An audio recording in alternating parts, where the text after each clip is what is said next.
नमस्कार दोस्तों, welcome to my YouTube channel. आज मैं क्लास 10th के सब्जेक्ट बायोलॉजी में एक मोस्ट इम्पॉर्टेंट टॉपिक लेकर आई हूँ। तो देखिए दोस्तों, आज का हमारा टॉपिक है डीएनए तथा आरएनए में अंतर। आज मैं आप सभी लोगों को डीएनए तथा आरएनए में अंतर बताऊंगी। तो देखिए दोस्तों, डीएनए तथा आरएनए में अंतर बोर्ड एग्जाम की परीक्षा के लिए बहुत ही महत्वपूर्ण टॉपिक है। देखिए दोस्तों, पहले आप लोग हेडिंग डालेंगे डीएनए तथा आरएनए में अंतर, difference between DNA and RNA. तो देखिए दोस्तों, आप लोग एक कॉलम बना लेंगे, एक तरफ डीएनए लिख लेंगे, उसके बाद एक तरफ आरएनए। देखिए दोस्तों, जब भी अंतर लिखा जाता है तो ऐसे कॉलम बनाकर ही लिखा जाता है। आप लोग बोर्ड एग्जाम की परीक्षा में कॉलम बनाकर और जिस भी चीज में अंतर पूछे, जैसे डीएनए आरएनए में पूछे, श्वसन तथा दहन में पूछे, पाचन तथा उत्सर्जन में पूछे, जिस भी चीज में अंतर पूछेगा आप लोग कॉलम बना के दोनों तरफ हेडिंग डाल लेंगे।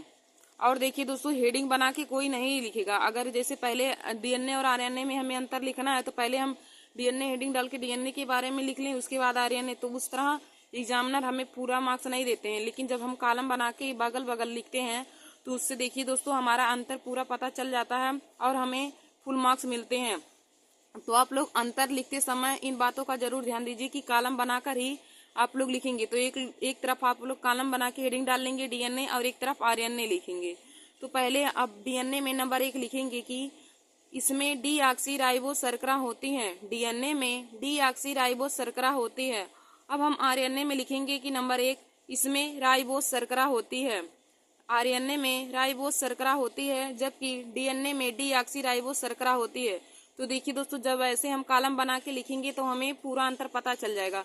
तो हमने यहाँ पे डीएनए में पहला देखा कि डीएनए में डीऑक्सीराइबोस शर्करा होती हैं और जबकि आरएनए में राइबोस शर्करा होती हैं। तो ऐसे पढ़ने से एग्जामिनर को भी अंतर अच्छे से मालूम पता चल जाता है और वे आपकी इस क्वेश्चन पर पूरा नंबर देते हैं। तो देखिए दोस्तों, हम डीएनए में पहला लिखेंगे कि इसमें डीऑक्सीराइबोस शर्करा होती हैं और आरएनए में पहले लिखेंगे इसमें राइबोस शर्करा होती है।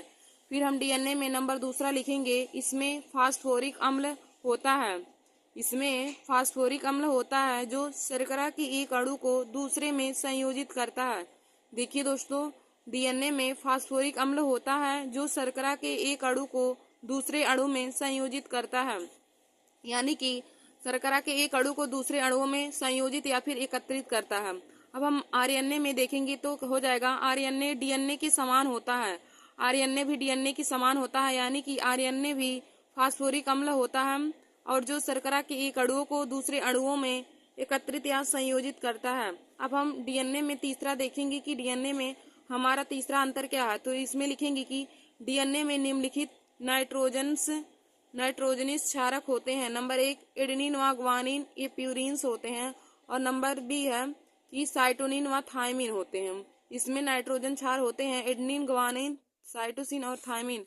फिर हम आरएनए में देखेंगे कि इसमें लिखेंगे आरएनए में निम्नलिखित नाइट्रोजन्स क्षारक होते हैं। नंबर 1 एडेनिन व ग्वानिन और नंबर बी है साइटोसिन व यूरेसिल। देखिए दोस्तों, डीएनए में 4 नाइट्रोजन क्षार होते हैं, जबकि आरएनए में भी होते हैं।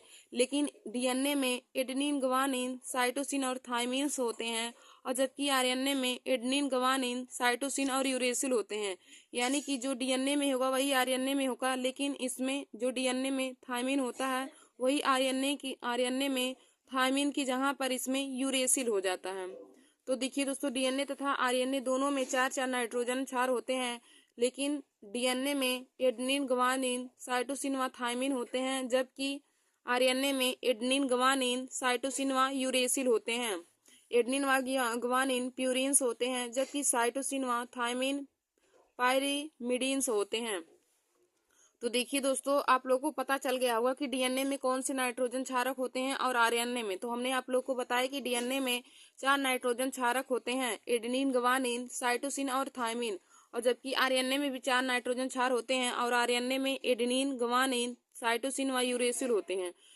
देखिए दोस्तों, डीएनए और आरएनए के नाइट्रोजन क्षार में केवल एक ही अंतर होता है कि जो डीएनए में थायमिन होता है वही आरएनए में थायमिन की जगह पर यूरेसिल होता है। बाकी तीनों वही नाइट्रोजन क्षार दोनों में होते हैं, बस यही थायमिन और यूरेसिल हमारा दोनों में अलग अलग होता है।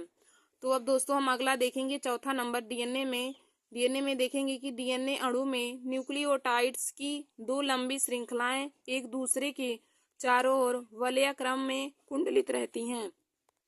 देखिए दोस्तों, आगे हमारा चौथा है कि डीएनए अणु में न्यूक्लियोटाइड्स की दो लंबी श्रृंखलाएं डीएनए अणु में न्यूक्लियोटाइड्स की दो लंबी श्रृंखलाएं एक दूसरे के चारों ओर वलय क्रम में कुंडलित रहती हैं। और हम आगे देखेंगे आरएनए में, तो आरएनए में क्या हो जाएगा, आरएनए अणु में केवल एक ही श्रृंखला होती हैं। आरएनए अणु में केवल एक ही श्रृंखला होती हैं जो स्वयं के ऊपर वलित या कुंडलित हो जाती हैं। देखिए दोस्तों, डीएनए अणु में न्यूक्लियोटाइड की दो लंबी श्रृंखला होती हैं और जबकि आरएनए अणु में केवल एक लंबी श्रृंखला होती है। और डीएनए अणु के एक दूसरे की चारों ओर वलय क्रम में कुंडलित रहती हैं और जबकि आरएनए अणु में वे स्वयं अपने ऊपर ही वलित या कुंडलित हो जाती हैं।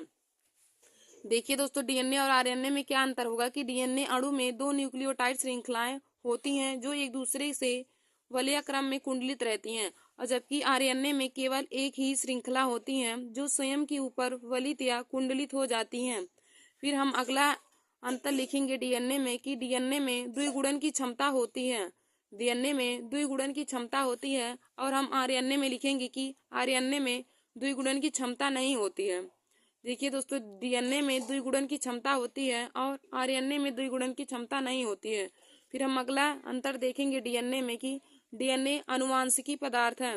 डीएनए आनुवांशिकी पदार्थ है जो कोशिकाओं की सभी क्रियाओं का नियमन व नियंत्रण करता है। देखिए दोस्तों, डीएनए आनुवांशिक पदार्थ होता है जो कोशिका की सभी क्रियाओं का नियमन व नियंत्रण करता है और जबकि आरएनए यह आनुवांशिक सूचना वाहक का कार्य करता है। आरएनए आनुवांशिक सूचना वाहक का कार्य करता है और प्रोटीन संश्लेषण में सहायक होता है। आरएनए आनुवांशिक सूचना वाहक का कार्य करता है और यह प्रोटीन संश्लेषण में सहायक होता है। तो देखिए दोस्तों, लास्ट अंतर हमारा छठवां डीएनए और आरएनए में क्या था कि डीएनए आनुवांशिक पदार्थ होता है। डीएनए आनुवांशिकी पदार्थ है जो कोशिकाओं की सभी क्रियाओं का नियमन व नियंत्रण करता है। और हम आरएनए में देखेंगे कि आरएनए आनुवांशिक सूचना वाहक का कार्य करता है और प्रोटीन संश्लेषण में भी सहायक होता है। तो दोस्तों, आज मैंने आप लोगों को डीएनए तथा आरएनए में अंतर बताया। तो आप लोग देखिए, हमने आप लोग को बताया कि आप हेडिंग वाइज नहीं लिखेंगे बल्कि कॉलम बना के अंतर लिखेंगे। जब भी किसी भी चीज में अंतर पूछे तो आप कॉलम बनाकर दोनों तरफ हेडिंग डाल लेंगे और इसी तरह ही लिखेंगे। तो दोस्तों, इसी तरह लिखने से एग्जामिनर आपकी कॉपी में फुल मार्क्स देते हैं। तो आप जैसे हमने आप लोग को बताया कि डीएनए तथा आरएनए में हमें अंतर लिखना है, तो आप एक तरफ डीएनए हेडिंग डाल लेंगे, एक तरफ आरएनए। तो हम आप लोगों को फिर से एक बार अंतर बता देते हैं। तो देखिए, हम डीएनए में लिखेंगे नंबर 1। देखिए दोस्तों, डीएनए का हम पहले पूरा नाम लिख देंगे तो वह भी हमारा अंतर हो जाएगा। तो डीएनए का पूरा नाम होता है डीऑक्सी राइबोन्यूक्लिक अम्ल। डीएनए का पूरा नाम हो जाएगा डीऑक्सी राइबोन्यूक्लिक अम्ल और आरएनए का पूरा नाम हो जाएगा राइबोन्यूक्लिक अम्ल। डीएनए का पूरा नाम डीऑक्सी राइबोन्यूक्लिक अम्ल हो जाएगा और आरएनए का राइबोन्यूक्लिक अम्ल हो जाएगा। अब हम दूसरा नंबर लिखेंगे कि डीएनए में इसमें डीऑक्सी राइबोस शर्करा होती हैं। इसमें डीऑक्सी राइबोस शर्करा होती हैं और आरएनए में लिखेंगे कि इसमें राइबोस शर्करा होती हैं। फिर हम अगला लिखेंगे डीएनए में फास्फोरिक अम्ल होता है जो शर्करा के एक अणु को दूसरे अणु में संयोजित करता है। डीएनए में फास्फोरिक अम्ल होता है जो शर्करा के एक अणु को दूसरे अणु में संयोजित करता है। अब हम आरएनए में देखेंगे कि आरएनए भी डीएनए के समान होता है, यानी कि आरएनए में भी फास्फोरिक अम्ल होता है जो शर्करा के एक अणु को दूसरे अणुओं में संयोजित करता है। अब दोस्तों, हम डीएनए में अगला अंतर देखेंगे कि डीएनए में निम्नलिखित नाइट्रोजन क्षार होते हैं, यानी कि डीएनए में 4 नाइट्रोजन क्षार होते हैं। नंबर 1 एडेनिन, ग्वानिन, साइटोसिन और थायमिन होते हैं। डीएनए में 4 नाइट्रोजन क्षार एडेनिन, ग्वानिन, साइटोसिन और थायमिन होते हैं। देखिए दोस्तों, एडेनिन व ग्वानिन प्यूरिन्स होते हैं जबकि साइटोसिन व थायमिन पायरिमिडीन्स होते हैं। तो डीएनए में 4 नाइट्रोजन क्षार होते हैं और आरएनए में भी 4 नाइट्रोजन क्षार हो जाएंगे। और वो कौन कौन से होंगे कि एडेनिन, ग्वानिन, साइटोसिन और यूरेसिल। एडेनिन और ग्वानिन इसमें यूरिन्स होते हैं। देखिए दोस्तों, आरएनए में एडेनिन व ग्वानिन यूरिन्स होते हैं जबकि साइटोसिन व यूरेसिल पायरिमिडीन्स होते हैं। देखिए दोस्तों, इसमें एडेनिन व ग्वानिन, साइटोसिन व थायमिन पाए जाते हैं जबकि आरएनए में नाइट्रोजन क्षार एडेनिन, ग्वानिन, साइटोसिन व यूरेसिल पाए जाते हैं। यानी कि जो डीएनए में थायमिन होता है वही हमारा आरएनए में यूरेसिल हो जाता है। थायमिन की जगह पर यूरेसिल आरएनए में हो जाता है, बाकी सब वही नाइट्रोजन से क्षार होते हैं। तो आरएनए तथा डीएनए दोनों में 4 नाइट्रोजन क्षार होते हैं, लेकिन देखिए दोस्तों, थायमिन की जगह पे जो डीएनए में थायमिन रहता है वही आरएनए में यूरेसिल हो जाता है। थायमिन और यूरेसिल अलग अलग होते हैं, बाकी तीनों नाइट्रोजन क्षार हमारे दोनों में समान रहते हैं। फिर हम अगला अंतर देखेंगे कि डीएनए अणु में न्यूक्लियोटाइड्स की 2 लंबी श्रृंखलाएं एक दूसरे के चारों ओर वलयाक्रम में कुंडलित रहती हैं। डीएनए अणु में न्यूक्लियोटाइड्स की 2 लंबी श्रृंखलाएं एक दूसरे के चारों ओर वलयाक्रम में कुंडलित रहती हैं। और आरएनए में हम देखेंगे कि आरएनए अणु में केवल एक ही श्रृंखला होती है। आरएनए अणु में केवल एक ही श्रृंखला होती हैं जो स्वयं के ऊपर वलित या कुंडलित हो जाती हैं। देखिए दोस्तों, डीएनए अणु में 2 पॉलीन्यूक्लियोटाइड्स लंबी श्रृंखला होती हैं जो एक दूसरे की चारों ओर वलयाक्रम में कुंडलित रहती हैं, और जबकि आरएनए में केवल एक ही श्रृंखला होती हैं। आरएनए में केवल एक ही श्रृंखला होती हैं जो स्वयं के ऊपर वलय या कुंडलित रहती हैं, वलित या कुंडलित रहती हैं। तो देखिए दोस्तों, हमने बताया कि डीएनए में 2 कुंडलित लंबी श्रृंखला होंगी जो एक दूसरे के चारों ओर वलयाक्रम में कुंडलित रहेंगी, और जबकि आरएनए में क्या होता है कि आरएनए में केवल एक ही लंबी श्रृंखला होती हैं जो स्वयं के ऊपर कुंडलित रहती हैं।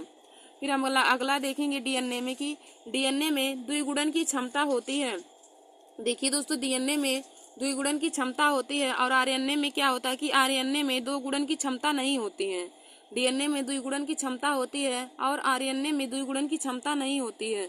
फिर हम अगला देखेंगे कि क्या है डीएनए में।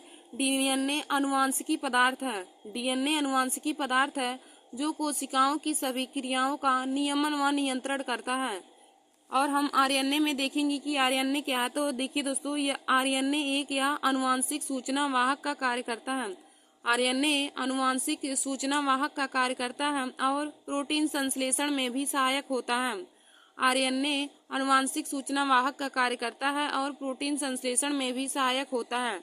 तो देखिए दोस्तों, डीएनए अनुवांशिक पदार्थ है और जो कोशिका की सभी क्रियाओं का नियमन तथा नियंत्रण करता है, और जबकि आरएनए अनुवांशिक सूचना वाहक होता है जो प्रोटीन संश्लेषण में सहायक होता है।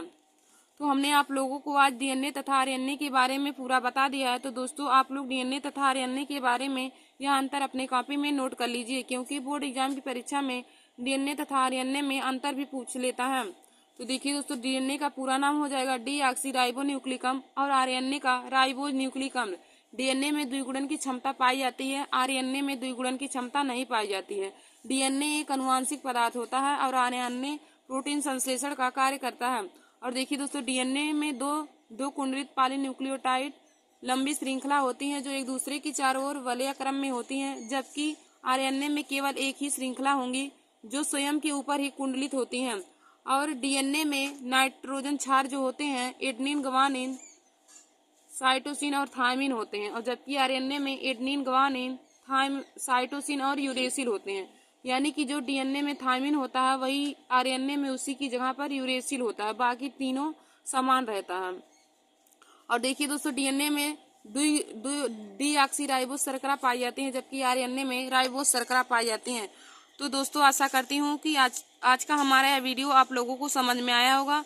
धन्यवाद दोस्तों। ऐसे हमारे वीडियो को देखने के लिए आप सभी लोग हमारे YouTube channel Nancy success classes को सब्सक्राइब कर लीजिए और अपने दोस्तों में शेयर करना ना भूलें। तो देखिए दोस्तों, जितना भी मैं वीडियो आप लोगों की क्लास 10 के लिए बना रहे हैं, क्लास 10 या क्लास 12 के लिए, आप लोग एक कॉपी बना लीजिए। बोर्ड एग्जाम की परीक्षा की तैयारी के लिए कॉपी बना लीजिए और उसमें सभी क्वेश्चन को आप नोट करते रहिए, क्योंकि मैं जो सभी टॉपिक लेकर आप लोग को बता रहे हैं यह बोर्ड एग्जाम परीक्षा 2025 के लिए बहुत ही महत्वपूर्ण है। धन्यवाद दोस्तों।